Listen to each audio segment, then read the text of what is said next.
And I bring this up because I live by this mantra of give, give, give, then give. Welcome to the Ryan Rice Show, where we talk about what we learned yesterday that we can apply today so that we can be better tomorrow. I hope you enjoy and subscribe.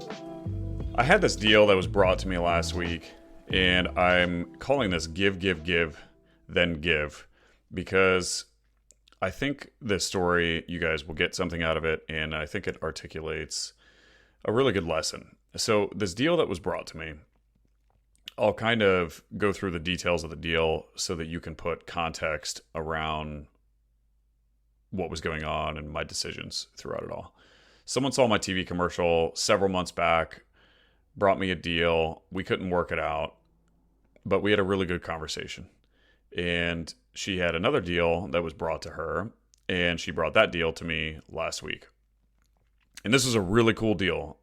One of the better counties in this area, 2005 build, really, really exclusive type of location, great lot, big house, 3,400 square foot house, really, really neat deal. She had recently gotten an appraisal. The property appraised for $670,000. She had it in contract at $550,000, and that $670,000 appraisal was in its current condition. The property also was kind of fascinating about this. The seller, this was an estate situation. The seller passed back in 2022.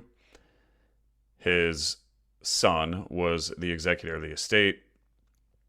It sounds like they didn't have much of a relationship, but for whatever reason, now they're ready to sell. And the seller that passed was very much into guns and ammunition. And there was probably $15,000 to $20,000 worth of guns in this house and a whole garage full of ammunition. We'll say the total value, cash value of this stuff was maybe $25,000, we'll say.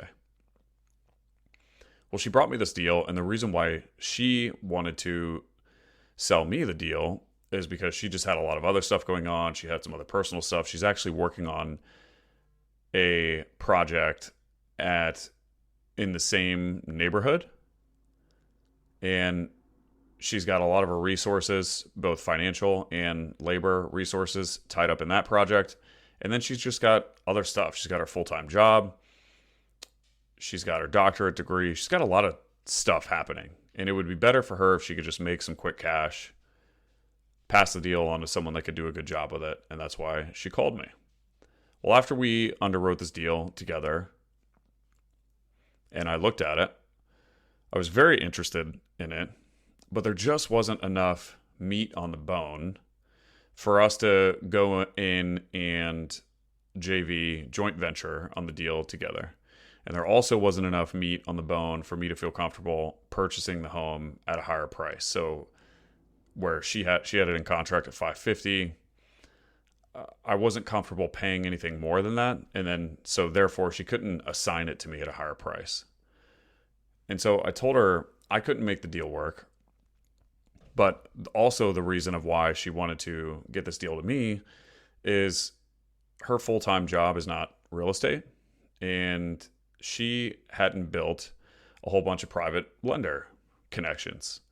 And her financing this other property in the same neighborhood, this house has got to be worth at least $500, and it's on 100 acres. When I say at least 500, it's worth at least 500,000. It's on at least 100 acres. And she owns it free and clear. So she's got a lot of cash tied up in that property.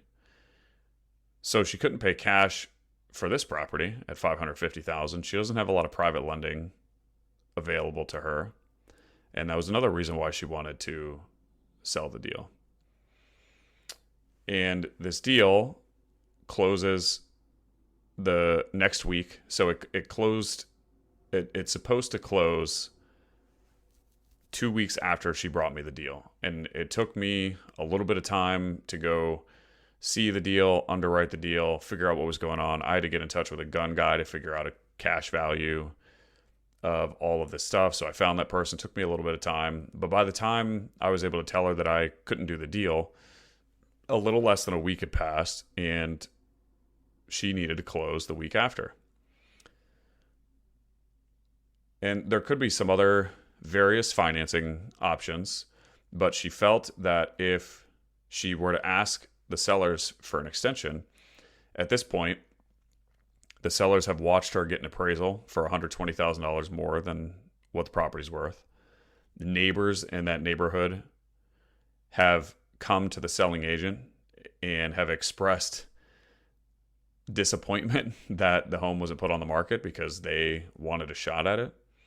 And long story short, the seller is likely going to walk and try to seek out a higher price if this didn't close in the right time. And so in my relationship with this lady and getting to know her over the past couple months, she seems like she's got her stuff together. Like I said, she's got a doctorate degree. She's also got this other property. I said, look, I can't do this deal, but I do have relationships with a whole bunch of private lenders. And this is a deal that they might be interested in. And she also shared with me, she is overly confident about this deal, right? She's like, I know this neighborhood so well. That's why the sellers brought it to me. I already have stuff going in this neighborhood. I know there's a deal here. This house, I can go in and clean this house up, sell it for at least $700. Then she's got the cash value of all the guns. She's like, I know there is some money here and I want to figure this out. And I'm even willing to put up my other house as collateral if it means I can find a way to finance this deal. And I said, well, given that information, you got two houses, each of which are worth over $500,000. The purchase price on this one is $550,000. You're willing to put up both of them as collateral in this deal. I was like, yeah, that's pretty attractive for a private lender. And I have several relationships with several private lenders that are likely to have that type of cash available. Let me reach out to them and see if they're interested. So I reached out to the private lenders. All of the private lenders that I talked to were interested, but I found one who had the cash on hand and who was willing to close very quickly. I introduced the two of them. They built a relationship. Long story short, within 24 hours, they had a deal inked, and the deal's going to close with the private lender that I introduced her to. And why I titled this Give, Give, Give, Then Give. What I have learned and why I wanted to use that story as an example. She brought that deal to me because she wanted to make some quick cash. I couldn't close it, but I kept asking myself, how could I help her? And I kept asking her questions to understand the situation that she was in and what she was trying to accomplish. Real quick, as you guys know, I just recently started this podcast. If you could give it a rating with a quick tap of the thumb, that would mean the world to me. And even more importantly, it could help spread the word to a broader audience, which in turn could help change a life. Thank you so much, and let's get back to the show. And I learned why she wanted to do all the things that she wanted to do.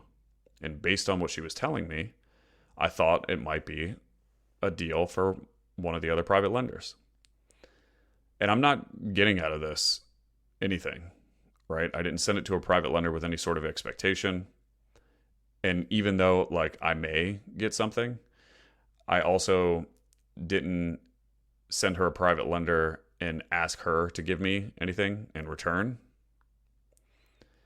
I simply wanted to connect her and help her accomplish what it was that she was looking for.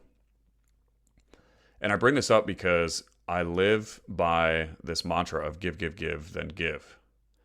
And here's my thought. If I can add value and give so much to, let's say, 100 people, let's say 1,000 people, however, let's just use an example of me doing what I just did, but doing it with 100 different people. And I do it with no expectation of anything in return. I know at some point in my future, I'm going to have a problem with my business. I'm going to have maybe a problem with my life. There's going to be something that arises that because I focused on giving without expectation, there is going to be an opportunity for me to ask or take advantage of something that might help me when I am in a time of need. And out of 100 people, it probably means I'll never hear from 90 of them again. I might stay in contact with 10, and there might be 2 that I get to draw on something that I may have a future problem with. But I think what's so important about that concept and what I have learned, and this is a principle, or this is a philosophy that I have lived by for the past several years of my life, and I try as much as I can to give to people that I care about or to people that are in need. And then when times arise or when things happen and I need something, I don't feel guilty cashing in, because I ask for something and they don't even think twice. They remember what it was that I did. And, oh yeah, absolutely, I'll help you with that. And so I bring that up because I think it seems very common for people always to be thinking, what can I take out of this? What can I get out of this? I do think there's a lot of people that probably would have had that deal, would have analyzed the deal. Sorry, it doesn't work for me. I'm going to move on to the next deal.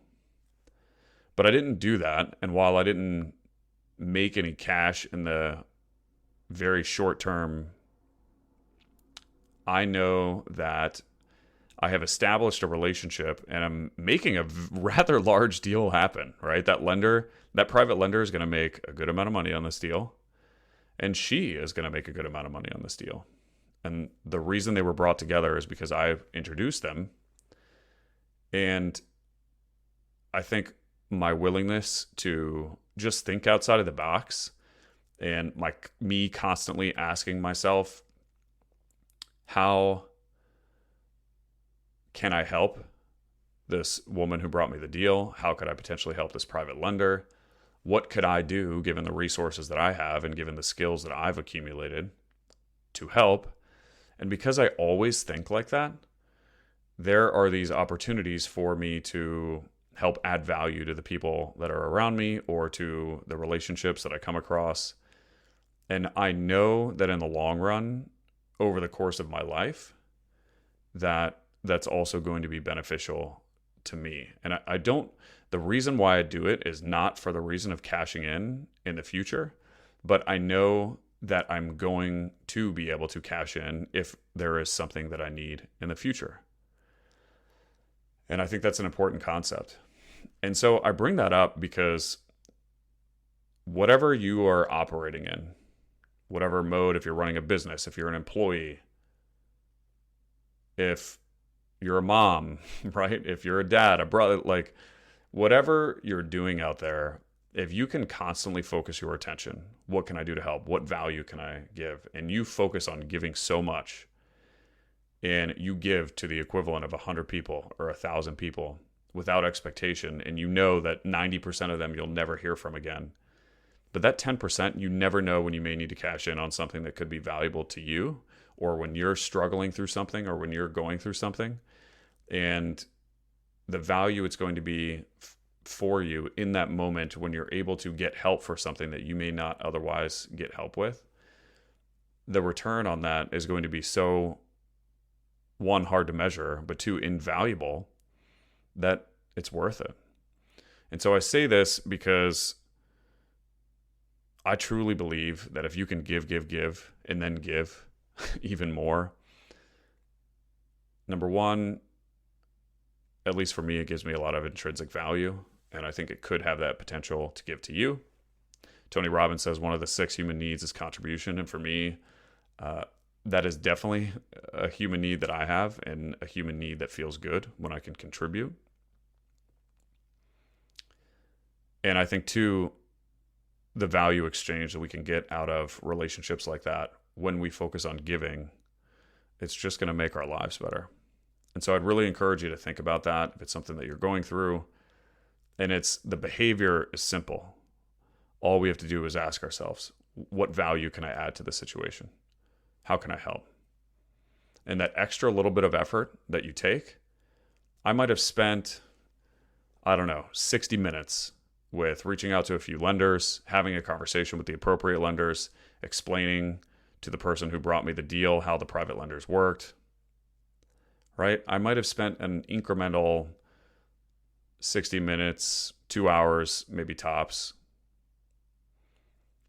and I'm able to make something happen that may not have otherwise happened. and it makes me feel good, and I'm building some really good relationships in the meantime. So I hope that was kind of a helpful story for you guys, and I hope hearing that philosophy may be helpful as well, because in today's society, it seems all too common to have more of a mentality of what can I take, or what can this person offer me? And I think if you can shift your focus to what can I give, what can I contribute, how can I help, over the course of your life, number one, you're going to feel better. Number two, you're going to be able to extract help when it is that you need it. So thank you guys for listening. Hope you enjoyed that. If you did enjoy that, or if there's somebody that you know that you think would benefit from hearing this message, please share it with them. The best way that this podcast grows, or the only way that it grows, is by you sharing it with other people. And I'm not asking it, I'm not trying to sell you anything. So the way that you can help me instead is by sharing with someone who you think may receive some benefit from it. So I love you guys. Thank you so much. And until the next one, I'll see you. Peace.